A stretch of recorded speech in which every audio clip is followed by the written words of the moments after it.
Halo, assalamualaikum warahmatullahi wabarakatuh. Nah, di video ini gue akan ngejawab buat kalian atau ada pertanyaan yang kemarin gue baca, harganya mahal.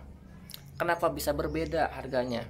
Nah, video kali ini gue akan ngejawab buat semuanya yang tonton video ini. Tapi sebelum kalian tonton video ini, jangan lupa untuk follow Instagram terbaru kita di galaxy_koi_indonesia.new. Jadi itu Instagram terbaru kita yang kemarin utama itu ke Bennett, dan ada lagi Instagram yang kedua yaitu Galaxy Koi Indo, support untuk di angka 200 sampai 300-an.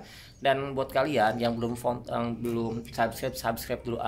Gue akan ngejawab di video ini kenapa harga bisa berbeda. Misalnya di seller A, di seller B, di seller C. Istilah kata kalau misalnya kalian cari perbandingan harga. Misalnya kalian tanya yang di seller A, sepasang harpun multicolor harganya sekian, terus di seller B sepasang harpun harganya sekian, di breeder C harganya sekian.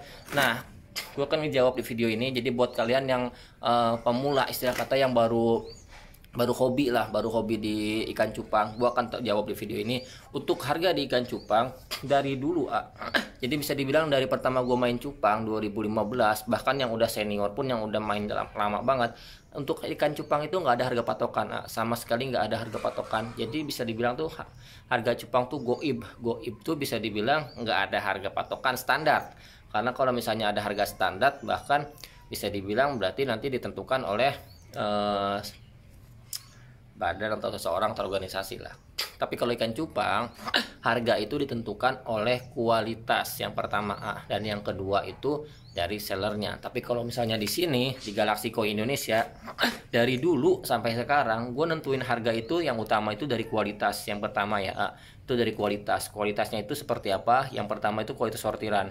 Sortiran itu ngaruh banget. Kalau misalnya di ikan cupang, kalau misalnya kalian baru main di ikan cupang, gue akan ngejelasin dulu sortiran itu. Sortiran itu kalau misalnya kita baru panen di lubukan, itu ada namanya sortiran pertama, sortiran kedua, sortiran ketiga. Nah, sortiran pertama inilah yang biasanya dipakai buat terusan indukan, atau bisa dibilang yang dipakai buat terusan genetik. Karena ini bisa dibilang ada yang bilang raja lubuk, atau bisa dibilang yang paling bagusnya sortiran pertama. Dan yang kedua itu ada juga sortiran kedua, sortiran yang udah sortiran sisa dari hasil sortiran pertama kayak tadi. Tapi buat indukan juga masih oke, masih bagus juga. Tapi yang gue sering pakai itu sortiran pertama. Nah, ini yang membedakan dari harga itu. Misalnya harpun multicolor ada yang 200, ada yang 300, ada yang 500. Jadi itu tergantung kualitas. Nah, untuk kualitasnya berarti harga 200 jelek enggak juga.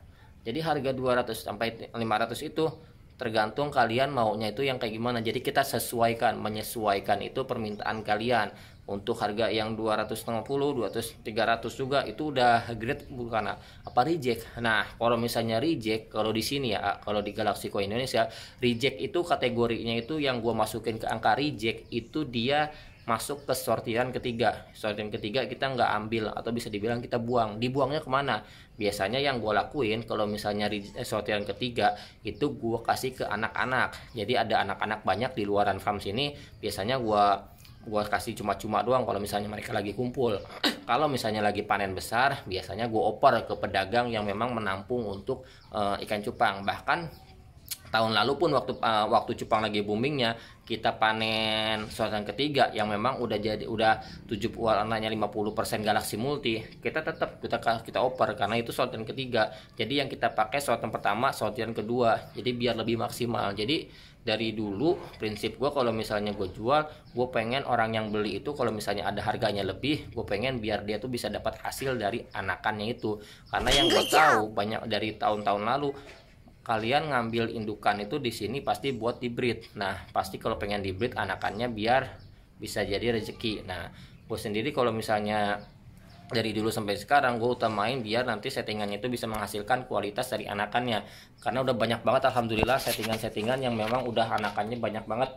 Dari cerita-cerita yang beli 200.000 anakannya bisa jadi 700 ekor, ternyata sampahannya cuma 10%, ternyata pasti jual bisa jadi lebih dari 3 juta 4 juta, bahkan mungkin bayarnya ada yang nonton video ini bahkan ada yang beli 500.000, anakannya bisa jadi banyak juga. Jadi kita utamakan biar kalian bisa mendapatkan hasil.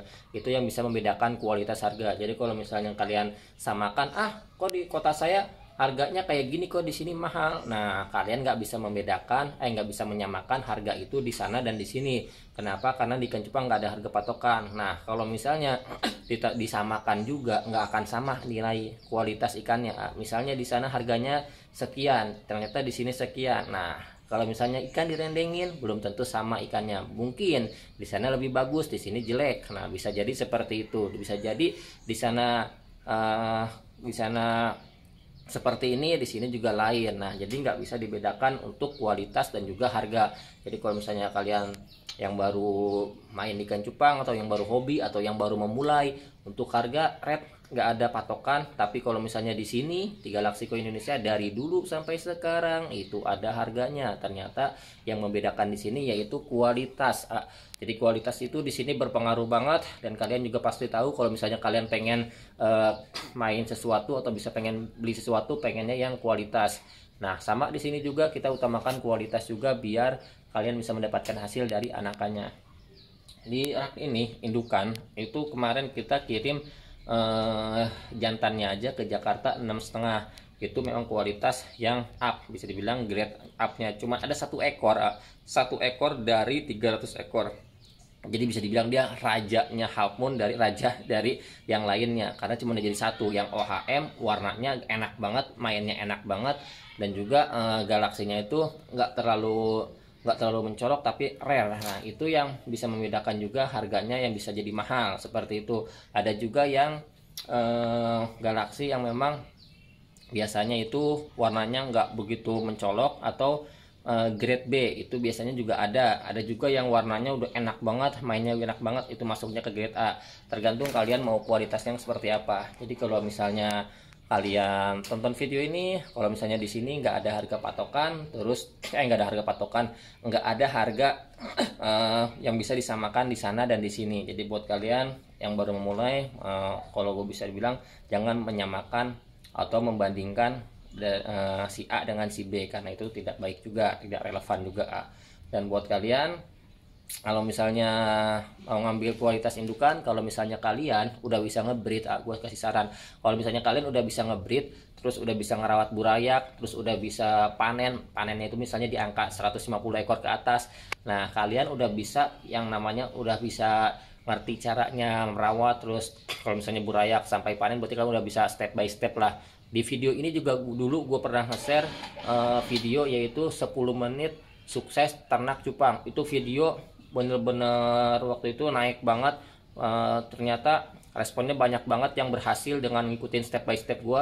Kalian bisa tonton video itu, dan juga untuk kalian udah punya pegangan, bisa dibilang udah punya modal. Kalau misalnya udah ngerti cara ternak ikan cupang sampai panen, artinya kalian udah bisa. Nah, kalian tinggal main yang kualitas. Jadi kalau misalnya udah ngerti, kalian main yang kualitas biar bisa nanti mendapatkan hasil. Istilah kata nggak nanggung lah. Jadi kalau gue sendiri punya prinsip itu dari dulu, kalau misalnya gue mau main cupang, jangan setengah-setengah atau bisa dibilang nanggung lah. Karena dulu gue pernah dapat salah satu ini, kalau mau nyebur sekalian, kalau misalnya nggak mau nyebur jangan. Jadi jangan setengah-setengah. Nah, kalau di cupang gue dulu tuh kalau mau main tuh langsung nyebur, jadi basah sekalian. Jadi kalau misalnya udah punya dasarnya, gue cari ilmunya juga, gue belajar juga, jadi biar nyebur sekalian. Dan ternyata sampai sekarang pun alhamdulillah ilmu-ilmu itu bisa berguna sampai sekarang. Nah, buat kalian juga kalau misalnya mau langsung memulai usaha di ikan cupang, nggak ada salahnya, nggak ada kata telat, nggak ada kata terlambat. Nah, pokoknya buat kalian yang baru mau memulai usaha di ikan cupang, buat kalian yang udah punya dasar ilmunya, kalian tinggal mainin yang kualitas. Karena yang gue bilang, kalau misalnya kalian pengen main kualitas, kalian nggak akan setengah-setengah istilah katanya, jadi akan mendapatkan hasil juga. Jadi buat kalian kalau misalnya baru memulai, gue saranin main yang standar dulu. Main standar itu kalian bisa nggak sia-sia lah nanti duitnya. Karena gue juga dulu memulai usaha di ikan cupang tuh baru belajar breed, itu gue belinya itu yang cendolan yang 5.000 sepasang. Tapi di situ gue bisa belajar cara merawat anakan sampai panen. Nah, kalau udah bisa dasarnya, baru main yang kualitas. Kalau misalnya udah punya dasarnya, udah bisa ngerti cara-caranya, kalian main yang kualitas. Jadi nggak menanggung lah istilah katanya. Nah, pokoknya buat kalian yang baru mau memulai usaha di ikan cupang, gak ada kata terlambat. Terus yang udah memulai usaha di ikan cupang, tetap semangat, belajar terus. Kalau misalnya kalian ada kegagalan, kalian perbaiki kegagalan itu, kalian cari tahu di mana letak kegagalannya, biar nanti kalian bisa mendapatkan yang lebih baik lagi. Kalian bisa menghindari namanya kegagalan, karena kegagalan itu adalah pengalaman dan juga guru untuk bisa kalian menuju kesuksesan. Jadi jangan sampai kalau misalnya kalian gagal itu kalian menyerah. Jangan sampai kalau misalnya kalian tanya gue gagal sendiri, gue gagal berkali-kali. Jadi jangan ditanya. Sampai sekarang pun kegagalan itu masih ada beberapa, tapi dari kegagalan-kegagalan itu gue jadiin pengalaman biar bisa lebih baik ke depannya. Jadi buat kalian yang mengalami kegagalan, jangan ada kata menyerah. Tapi kalau misalnya kalian mau berhenti, kalau misalnya kalian capek boleh, tapi kalau saran gue jangan berhenti. Tapi kalau misalnya mau berhenti, mungkin ada rezeki di yang lain, nah itu nggak apa-apa. Tapi kalau misalnya kalian mau mencoba lagi, nggak ada kata terlambat, nggak ada kata salahnya. Jadi buat kalian tetap semangat, jadikan kegagalan itu sebagai pengalaman untuk kalian bisa menuju kesuksesan. Karena gue juga sama pernah mengalami kegagalan juga, jatuh bangun juga udah berapa kali, ketipu juga udah pernah ketipu juga, bukan yang 100-200, yang sejuta 2 juta ketipu juga, gue di angka 5 juta 10 juta udah pernah. Tapi dari situ gue bisa jadiin itu sebuah pengalaman berharga biar bisa lebih baik lagi. Dan alhamdulillah sekarang gue ketemu orang-orang yang bisa dibilang tuh yang memang udah lebih baik lagi dari yang sebelumnya. Jadi buat kalian tetap semangat, jadikan kegagalan itu sebagai jembatan menuju kesuksesan. Kalau misalnya kalian gagal di langkah 1, kalian masih ada langkah kedua. Kalau gagal di jalan yang pertama, masih ada jalan yang kedua, masih ada jalan yang ketiga. Jadi tetap semangat, maju terus Cupang Indonesia. Buat kalian sukses terus, semangat terus, jangan pantah menyerah. Perbanyak syukur, kurangi mengeluh. Karena kalau misalnya kalian mengeluh terus, kalian nanti jatuhnya kufur nikmat. Kalau misalnya kalian bersyukur, nanti akan ditambah nikmatnya. Jadi terima kasih banyak. Wassalamualaikum warahmatullahi wabarakatuh.